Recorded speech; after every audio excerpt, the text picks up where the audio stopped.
Alhamdulillah. Sebelum kita masuk pada pembelajaran kali ini, alangkah baiknya kita untuk berdoa terlebih dahulu. Silakan dipimpin ketua kelas. Baik, dengan berdoa tadi, semoga proses pembelajaran kita pada kali ini dapat berjalan dengan lancar dan Anda semuanya dapat memahami materi yang Ibu jelaskan nantinya.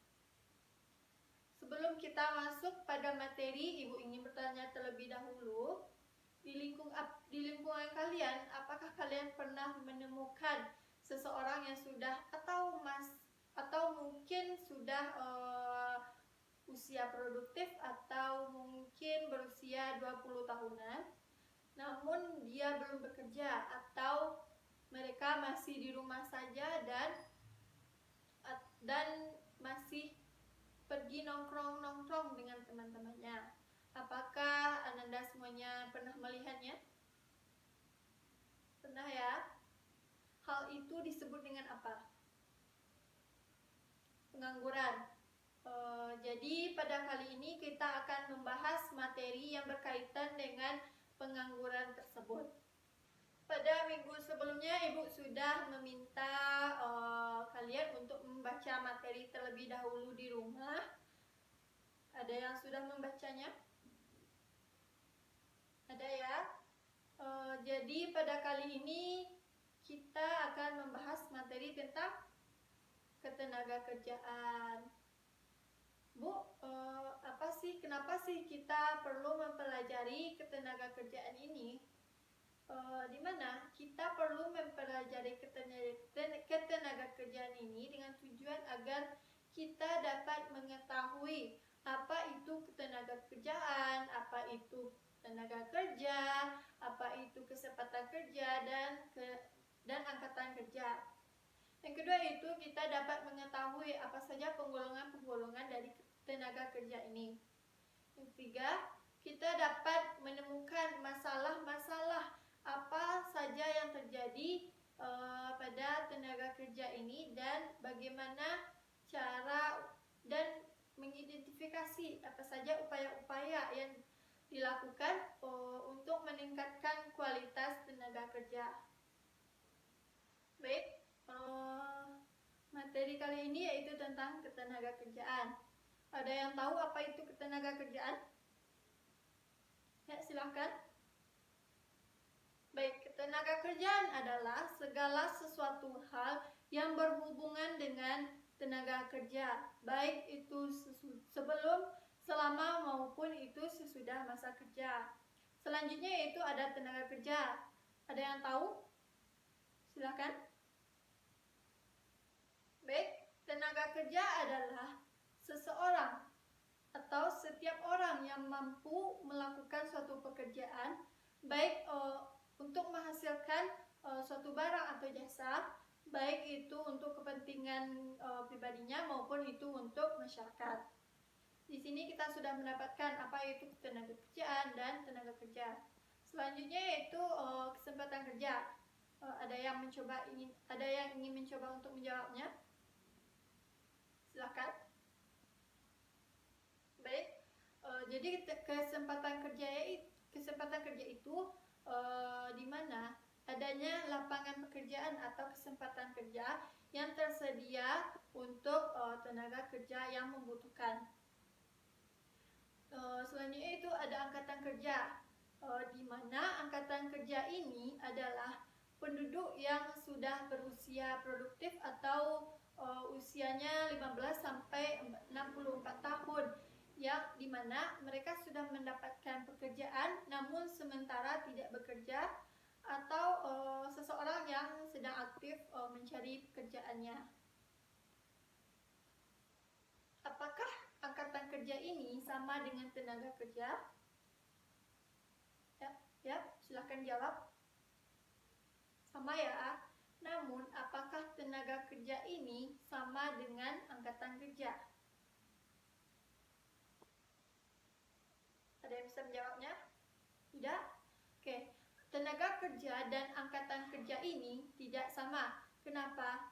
Misalnya, Bu, tetangga saya berusia 14 dia sudah bekerja, kekuatannya sudah bagus untuk menghasilkan barang atau jasa.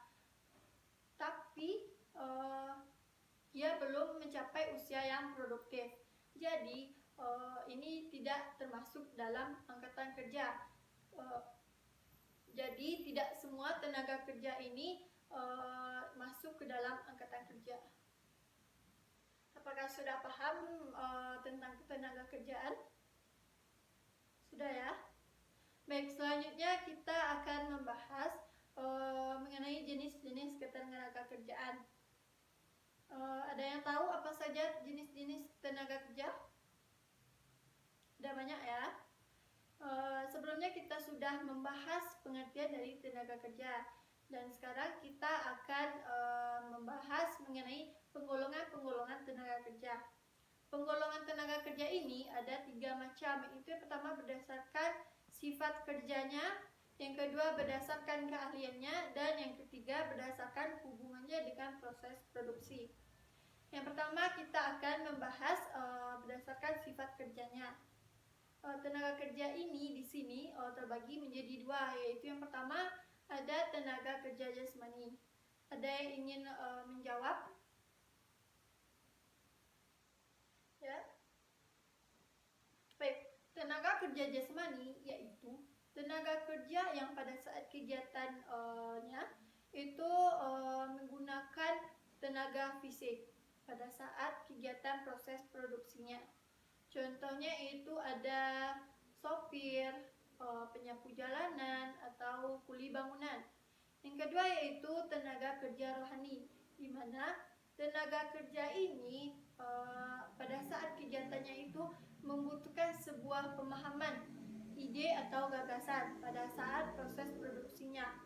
Contohnya yaitu manajer, direktur, dan lain sebagainya. Yang kedua itu berdasarkan keahliannya, itu ada 3 macam. Yang pertama yaitu tenaga kerja terdidik, di mana tenaga kerja terdidik ini tenaga kerja yang membutuhkan pendidikan atau bersekolah dulu sebelum melakukan pekerjaan. Contohnya itu seorang guru, dokter, profesor, dan lain sebagainya. Yang kedua yaitu ada tenaga kerja terlatih, di mana tenaga kerja ini memerlukan keterampilan terlebih dahulu atau keahliannya. Contohnya itu ada chef, di mana chef ini sebelumnya sudah banyak melakukan praktek-praktek dulu agar menjadi chef.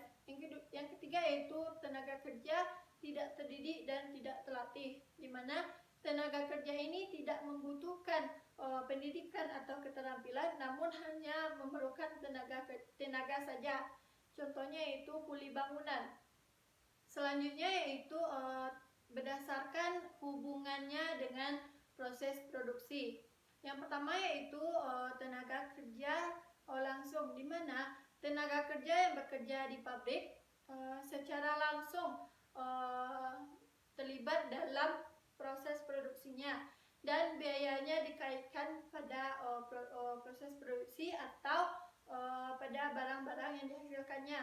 Contohnya yaitu karyawan yang bekerja pada bidang produksi. Yang kedua yaitu tenaga kerja tidak langsung, di mana tenaga kerja ini tenaga kerja yang bekerja di pabrik yang tidak terlibat secara langsung pada proses produksinya, dan biayanya tersebut tidak dikaitkan pada proses produksi dan dikaitkan pada biaya operasional pabrik tersebut. Contohnya yaitu tenaga kerja yang bekerja pada bidang penjualan. Baiklah, sampai sini ada yang ingin bertanya? Tidak ada? Berarti paham ya? Baik. Baiklah, selanjutnya Ibu akan membahas mengenai masalah-masalah ketenaga kerjaan yang ada di Indonesia. Di Indonesia, sumber daya alam dan sumber daya manusia itu melimpah. Namun dengan melimpahnya sumber daya manusia ini, dapat menimbulkan masalah seperti dalam pembangunan ekonomi, terutama yang berkaitan dengan ketenagakerjaan. Ada yang tahu apa saja masalah-masalahnya tersebut? Silakan. Ya. Jadi masalah-masalah ketenagakerjaan yang ada di Indonesia, yaitu yang pertama adanya tingkat pengangguran yang tinggi, di mana masyarakat tidak bekerja karena tidak adanya lowongan-lowongan kerja yang dibuka. Yang kedua yaitu jumlah angkatan kerja yang tinggi. Yang ketiga, rendahnya tingkat pendidikan dan keterampilan yang rendah, di mana masyarakat yang tidak sekolah atau tidak mempunyai keterampilan sehingga mereka tidak mempunyai keahlian dalam bekerja. Yang keempat yaitu penyebaran angkatan kerja yang tidak merata.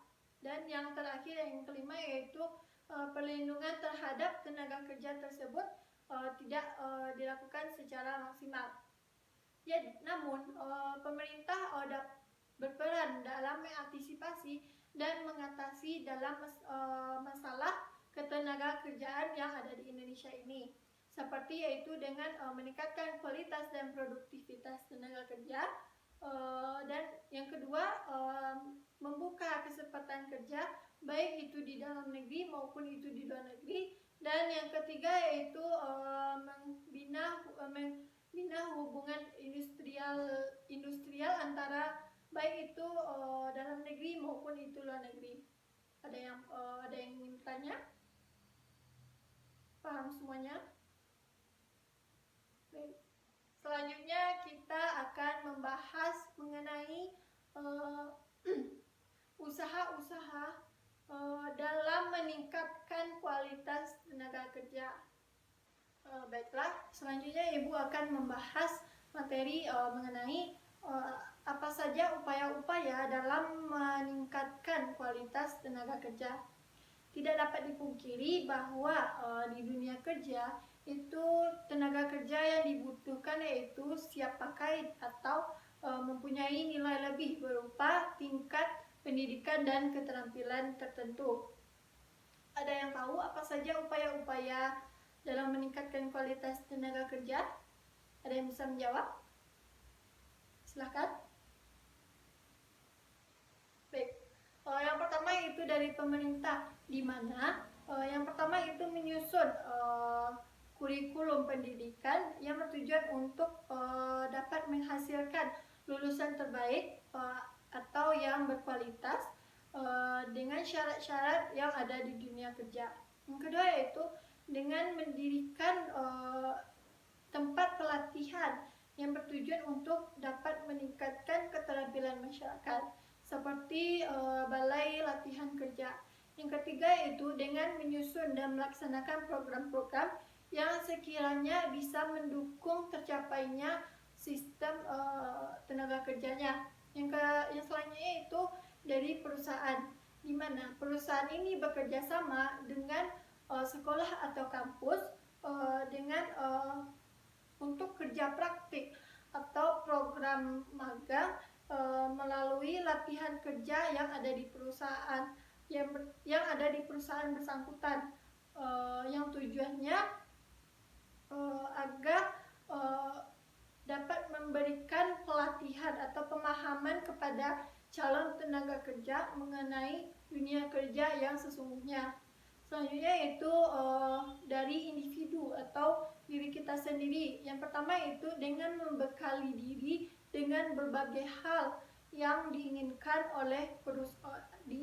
atau dibutuhkan oleh perusahaan tersebut, seperti keterampilan dalam komputer atau memahami dapat menguasai bahasa Inggris, dan yang terakhir yaitu dengan menanamkan jiwa kewirausahaan.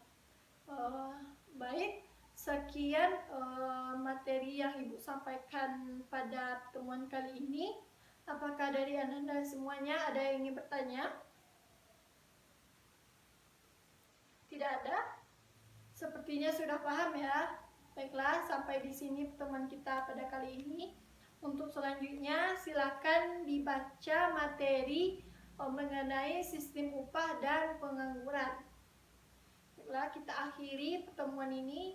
Assalamualaikum warahmatullahi wabarakatuh.